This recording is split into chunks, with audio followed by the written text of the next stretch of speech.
அஸ்ஸலாமு அலைக்கும். Welcome back to Nisha Roomi vlogs. இன்றைக்கி நம்ம சேனலில் கனவா தொக்கு எப்படி செய்யலான்னு பார்க்கலாம் வாங்க. இதுக்கு நான் ஒரு பேன் வச்சு ஸ்டவ் பற்ற வச்சுருக்கேன். பேன் நல்லா ஹீட் ஆகிடுச்சு. ஒரு 4லேருந்து 5 டேபிள் ஸ்பூன் போல் ஆயில் சேர்த்துக்கிறேன். இந்த தொக்குக்கு ஒரு 2 medium size onion and 2 medium size tomato சாப் பண்ணியிருக்கேன். எண்ணெய் ஹீட் ஆகிடுச்சு. ஒரு ஸ்பூன் போல் சோம்பு வெங்காயத்தை போட்டு வதக்கிக்கிறேன். உப்பும் லைட்டாக சேர்த்து வெங்காயம் சீக்கிரம் வதங்கிறதுக்காக உப்பு சேர்த்து வதக்கி விட்டுருக்கேன்.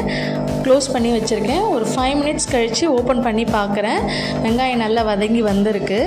இதை நல்லா கிளறி கொடுத்துட்டு இந்த ஸ்டேஜில் 1.5 ஸ்பூன் போல் இஞ்சி பூண்டு பேஸ்ட்டு சேர்த்துக்கிறேன். இஞ்சி பூண்டு பேஸ்ட் சேர்த்து நல்லா வதக்கி கொடுத்துக்கலாம். இதில் மிளகாய் பொடி 2 ஸ்பூன், 3 ஸ்பூன் தனியா பொடி, ஒரு பிஞ்ச் மஞ்சள் பொடி எடுத்து வச்சுருக்கேன். இன்னும் தக்காளி சேர்த்துக்கிறேன். இந்த ஸ்டேஜில் நல்லா போட்டு வதக்கி கொடுத்துக்கிறேன்.